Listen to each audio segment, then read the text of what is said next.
Bonjour à tous et bienvenue dans La Parole aux startups, nouvelle version. Cette fois, je vous retrouve avec Guillaume Pommier. Bonjour. Bonjour Mylène.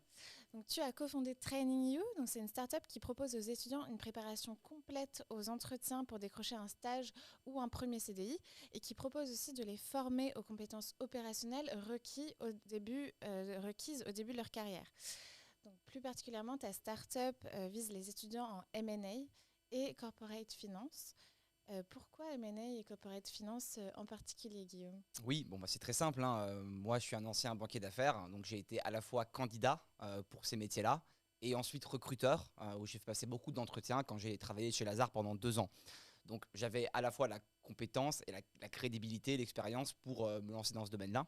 Et c'était plus simple pour moi de commencer par la finance et ensuite élargir potentiellement à d'autres verticales. Donc, tu étais très bien placé en fait, pour réduire le fossé dont on parle souvent entre le monde du travail et les écoles et l'université dans ton domaine.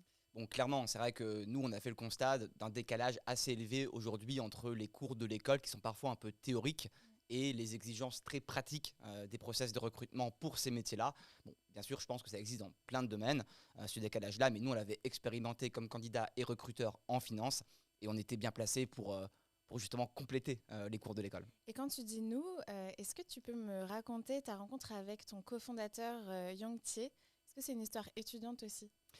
Alors, c'est pas vraiment une histoire d'étudiant, c'est une histoire professionnelle et amicale. Professionnelle parce qu'on s'est rencontrés chez Lazare, on est arrivé à 2 mois d'intervalle chez Lazare en CDI, donc ça crée forcément des liens. On avait travaillé ensemble sur plusieurs projets et on se connaissait dans le monde pro. Et puis, on est aussi devenus amis, donc on a un lien personnel et qu'on connaît quelqu'un à la fois au niveau professionnel et au niveau personnel et amical, c'est je pense le meilleur cofondateur possible. Et alors, comment tu travailles avec les entreprises? Oui, alors bon, nous, nos clients, c'est les étudiants. Par contre, on a envie aussi que nos étudiants trouvent des stages dans les meilleures entreprises du secteur et on a des relations, des partenaires avec ces entreprises-là.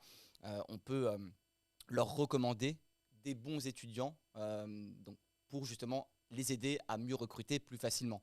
Quand vous recevez un CV sur un job board ou en spontané, à part le CV, vous ne connaissez pas vraiment le candidat. Nous, on peut mettre un tampon. On peut, en fait, si vous voulez, euh, Donc, je suis une entreprise, est-ce que je m'adresse à Training You ou alors est-ce que je reçois un CV et en fait, il y a écrit approuvé par hmm, Training You?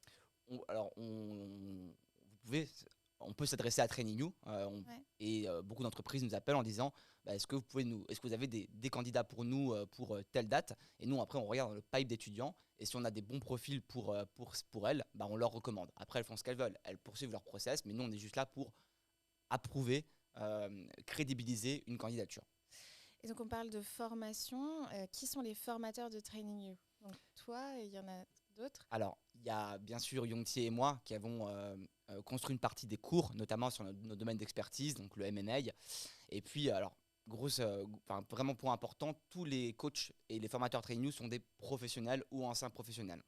Il n'y a pas de profil académique, c'est vraiment des experts de chaque métier qui vont... C'est toi qui vas les chercher ou et- c'est oui, eux qui... alors c'est beaucoup moi qui vais les chercher, enfin c'est beaucoup moi qui les ai cherchés en tout cas au départ, Mhm. alors soit dans mon réseau personnel, soit en prospectant. Et maintenant depuis quelques mois, beaucoup de professionnels, enfin certains, viennent nous voir en disant bah, je suis intéressé pour donner des cours, je connais Training You, est-ce que vous avez besoin de nouveaux formateurs? D'accord. Et côté étudiant, combien de temps ça prend d'être formé et quand est-ce qu'il faut commencer?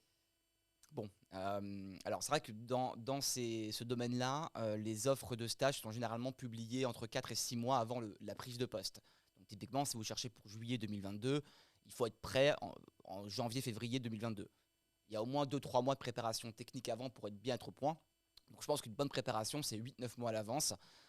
Donc c'est 2 3 mois avant l'entretien. C'est déjà bientôt la fin de cette interview, donc voici ma dernière question. La baseline de Training You, c'est décrocher votre stage de rêve en M&A, corporate finance et conseil en stratégie. Pour toi, c'est quoi un stage de rêve exactement? Oui, bon alors c'est vrai que le stage de rêve, c'est d'abord le stage qui suscite l'émotion chez l'étudiant, celui qui rêve d'obtenir. C'est variable hein, selon chaque profil, selon chaque parcours. Une réponse très classique, hein, beaucoup de nos étudiants sont dans les écoles de commerce et les noms qui les fait rêver en finance, c'est les noms des banques d'affaires comme Lazare, Rothschild, Goldman Sachs, JP Morgan. Et je dirais que c'est peut-être ces stages-là qui sont à la fois les plus compliqués à obtenir parce qu'il y a beaucoup de concurrence pour ces banques-là, mais c'est aussi les plus valorisés dans le domaine et donc c'est plutôt un stage de rêve pour eux. Guillaume Pommier, cofondateur de la startup Training.io, merci. Et moi, je vous retrouve bientôt dans un nouvel épisode de La Parole aux startups. Au revoir.